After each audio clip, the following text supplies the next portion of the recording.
Alors, une augmentation de 1 1 moyenne de 1 avec les tarifaires. c'est correct, là, pour, d'après vous, comme hausse. Est-ce qu'on pouvait garder les tarifs au même niveau ou vous aviez absolument besoin d'une hausse? Bien, garder les tarifs au même niveau, c'est presque infaisable dans la mesure où tous nos coûts d'exploitation d'année après année augmentent. Le défi en plus qu'on connaît en ce moment, c'est une augmentation de l'achalandage soutenue et très prononcée. Là. On anticipe des projections à la fin de l'année, une augmentation de 5 d'achalandage en 2018. Donc, c'est une bonne nouvelle dans la mesure où on mise sur une croissance d'achalandage qui atteint une bonne vitesse de croisière, je dirais, là, où en 2019, on augmente la prévision d'achalandage à 2 alors qu'elle était de 1 en 2018. Et ça nous permet de jouer justement sur la tarification pour la maintenir à une augmentation plus basse que celle qu'on a connue l'année précédente, là, en augmentant l'augmentation tarifaire là, à une moyenne de 1 d'augmentation, alors que l'année dernière, on était à 1,5 ou 1,9 d'augmentation. Qu'est-ce qui explique cette augmentation d'achalandage-là? Ces personnes-là viennent de où, finalement, pour prendre l'autobus? Bien, c'est des personnes qui viennent de plus en plus d'un peu partout à Gatineau. Là. Il y a plusieurs facteurs qui expliquent la hausse d'achalandage, puis c'est difficile d'en cibler un seul ou d'avoir une réponse absolue. On a fait nos bilans des 5 ans de Rapibus la semaine dernière, puis clairement, ce qu'on voit, c'est qu'on a de plus en plus d'achalandage en dehors des heures de pointe. On a de plus en plus d'achalandage d'est en ouest sur le territoire de Gatineau. Des gens qui maintenant prennent l'autobus pour se rendre à des destinations qui avant n'étaient pas desservies par le transport en commun ou à de moins bonne fréquence, avec des temps de parcours qui étaient plus longs ou plus pris dans la congestion que ce qu'on peut apprécier maintenant avec Rapibus. Donc ça, c'est certainement un élément de réponse. Puis des investissements records comme on a fait et soutenus là, dans les dernières années avec des augmentations toujours d'au moins 1,3 million d'offres de services améliorées. Et la dernière année avec 3,8 millions, c'est certain que plus on investit dans notre offre, bien, la demande va être au rendez-vous, puis c'est ce qu'on observe à Gatineau.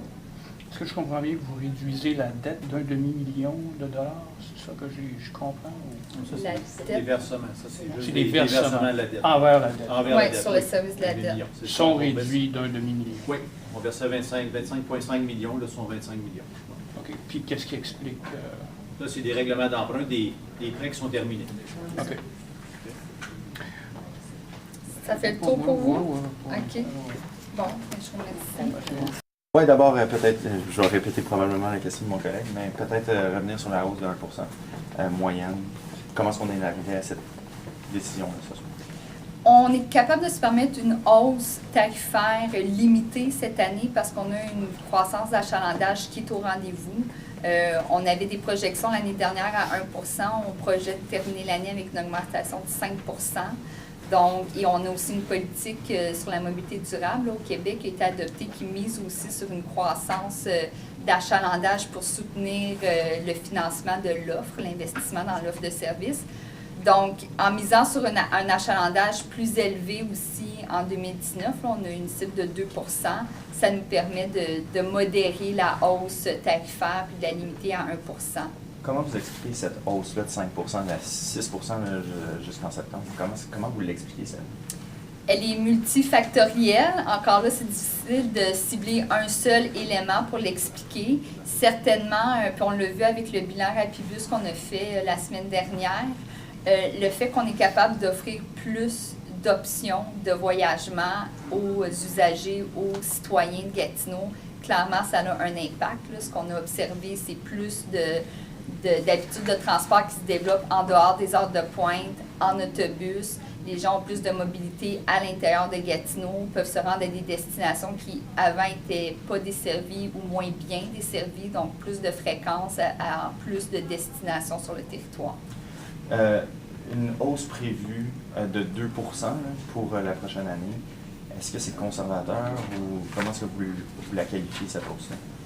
Bien, je la considère conservatrice dans la mesure où cette année, on a eu un achalandage quand même assez exceptionnel. En même temps, comme c'est jamais une science exacte, l'achalandage. Ce qu'on sait, c'est que plus qu'on investit dans l'offre, plus que la demande vient être au rendez-vous. C'est ce qu'on a pu observer dans les dernières années. Là. Parmi les facteurs qui expliquent la hausse d'achalandage, ça fait des années que la STO investit de façon soutenue au minimum 1,3 million pour bonifier l'offre de services. Cette année, c'est 3,8 millions qu'on a mis en 2018, donc c'est certainement pas étranger à la hausse d'achalandage.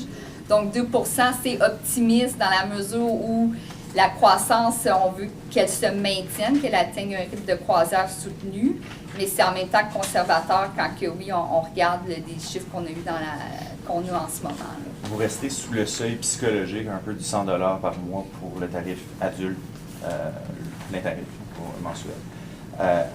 Est-ce que c'est possible, ou possibilité que s'il y a toujours une hausse de 5-6 % par année de l'achalandage, on voit une baisse des tarifs? Moi, je ne me prononcerai pas sur le futur. Je n'ai pas de boule de cristal. Puis autant que l'achalandage augmente, les coûts d'exploitation aussi augmentent. Il faut payer notre personnel aussi, les chauffeurs, notre personnel à l'entretien. Plus d'autobus, ça demande aussi plus de gens pour s'assurer qu'ils puissent être sur la route. Donc, c'est pas une hypothèse sur laquelle moi, je me prononcerais. Non. Est-ce que vous aimeriez ça? Bien, ce qu'on aime, c'est offrir le meilleur rapport qualité-prix à nos usagers. En ce moment, l'achalandage, c'est bien, mais ça crée aussi son lot de défis. C'est d'offrir le service aussi à la hauteur des attentes des usagers. Donc, c'est de trouver le point d'équilibre. Mais c'est certain que nous, ce qu'on vise, c'est ça, d'offrir le meilleur rapport qualité-prix à nos usagers. Concernant la deuxième étude là, sur le transport dans l'ouest de la ville, oui. On en est où exactement? Peut-être faire une petite mise à jour là-dessus. Oui, bien, en fait, on a octroyé le contrat à la fin août à la firme WSP, je crois, si je ne me trompe pas, qui a obtenu le contrat. Puis là, ben, on est à l'élaboration en fait, du plan de travail. Puis là, une fois que le plan de travail va avoir franchi toutes les étapes d'approbation, ben, on va... en fait, les travaux sont déjà lancés. Là. Lui, le consultant, est dans son amorce, puis fait ses revues et tout pour l'ensemble des travaux. Donc, on en est là.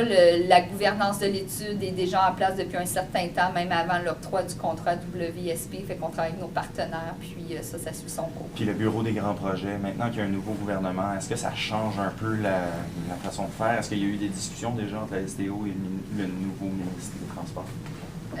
Pas à ce jour d'un point de vue personnel, mais c'est certain qu'au niveau des équipes, puis des sous-ministériats, puis des liens qu'il y a avec l'équipe de la STO, comme je vous dis, le comité directeur qui gouverne cette étude complémentaire-là continue à avoir des rencontres de façon hebdomadaire. Là. Donc, à ce niveau-là, non, il n'y a pas de changement. Nous, on est sur une lancée, puis on la poursuit. Donc, le bureau est encore...